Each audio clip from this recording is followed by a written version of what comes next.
appreciate your great enlightenment, sir, but I have a small clarification to be made. Like, let us go back to the Bhavishya Purana, Part 3, Khand 3, Adhyay 3, and Slokas 5 to 8. Before going to this, I would just like to mention that maybe you already know, because every prophet who comes in the name of God will fulfill the prophecy which is made for him. So any prophet who fulfills 50% of that prophecy is not qualified to be a prophet. I mean, this is a simple logical thing. So now coming back to the Bhavishya Purana, you talked about the Malaysia leader saying that he is none other than Muhammad. Okay, now I accept the first half of the thing, of the sloka you said, but the second 50% which is still ignored. Now sir, let me tell you, Malaysia, the word meaning Malaysia, it is derived from Sanskrit dictionary, I mean the meaning, and the meaning means non-Aryan or sinner or wicked person. These are the three different meanings given to the word Malaysia. So according to this, can Muhammad be a sinner or a wicked person? The second part is, the second condition of the prophecy is that he will belong to Marusthal, and in Sanskrit, land of death, because Maru, I mean it is derived from Sanskrit, Mru. Mru is death.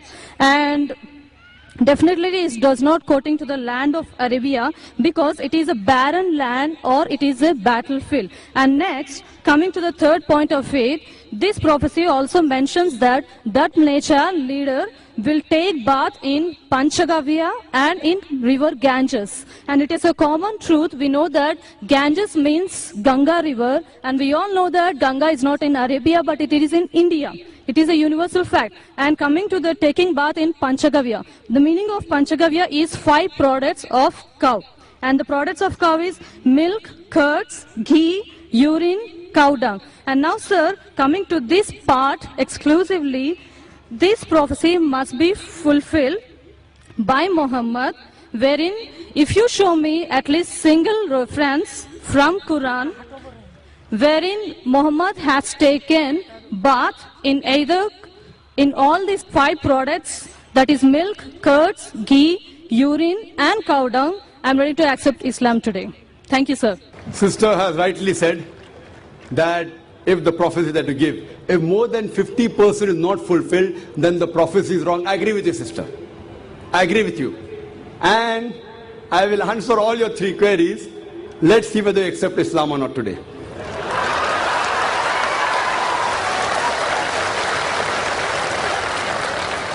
That's a different thing, that you may not agree with the truth.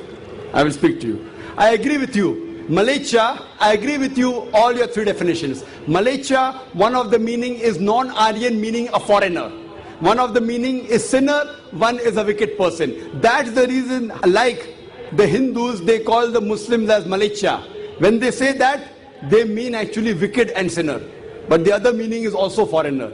As far as when I speak, when I quote from any scripture, while quoting and while taking the meaning, it's not necessary that if the word has got 4 meanings, then more than 2 meanings should be correct. No.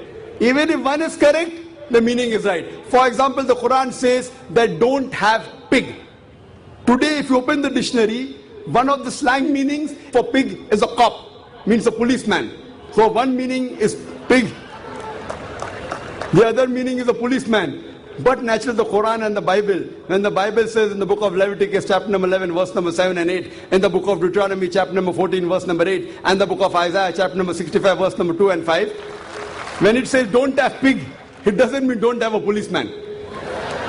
If you are a student of comparative religion, if there are 10 meanings, even if one is correct, you have to choose the right one.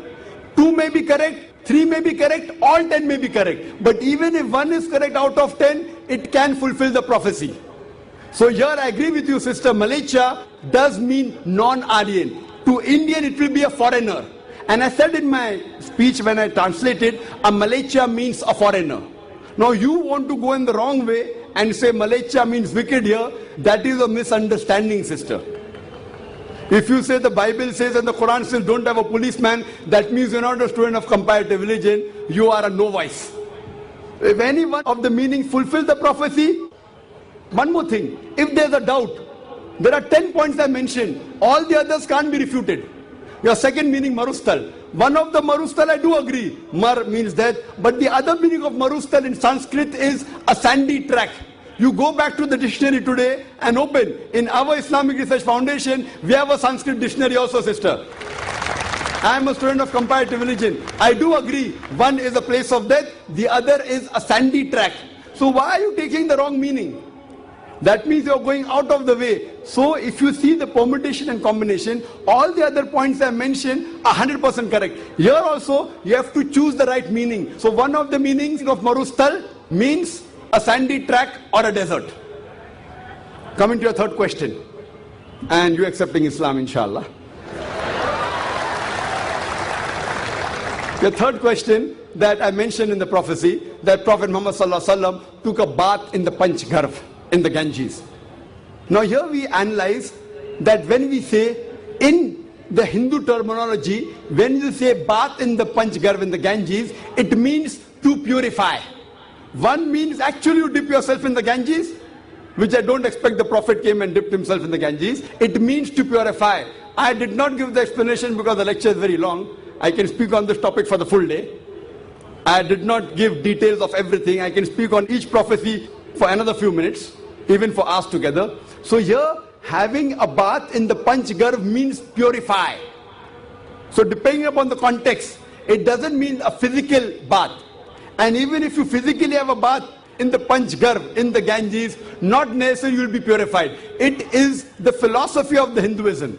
So here when the prophecy says that Prophet Muhammad, peace be upon him, had a bath in the Panch Garv, it doesn't mean he came here in the Ganges. It means that he was purified by Almighty God. And we believe that all the prophets of God, all, whether it be Moses, Jesus Christ, peace be upon them, and Prophet Muhammad Sallallahu Alaihi Wasallam, all of them were masoom. They were innocent. They were pure. So all the prophets of God, of Almighty God, which he sent down, all of them we consider to be innocent, to be masoom, to be pure. So this answers the question, and I hope inshallah you'll accept Islam, sister. I would just like to throw some light. The sister had asked earlier question, 3 questions, and that reminds me that my daughter who had come last, she had said a song, "Don't talk to me about Muhammad," you know, peace be upon him. And the coordinator said, please pay attention to the words, what she's saying.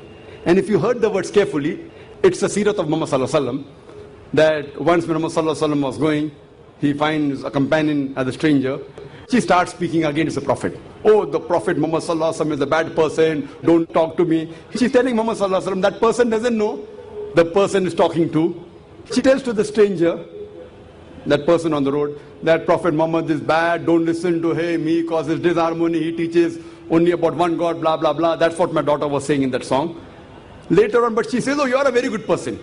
But I'm warning you, don't listen to that man Muhammad, peace be upon him. He's a rogue, Nauz Billah. He's a very bad person, Nauz Billah. And so on and so forth. But she says, you're a very good person. You're so kind, you're so loving. Please may I know your name? Then she says, pardon? What did you say? Am I hearing correct? Your name is Muhammad Sallallahu Alaihi Wasallam? Then she says, Ashhadu an la ilaha illallah wa ashhadu anna Muhammad Rasulullah. So when the traveler realizes that this person is actually Prophet Muhammad, peace be upon him, I have heard from other people that he is the wrong person, this person is so good, she immediately accepts Islam.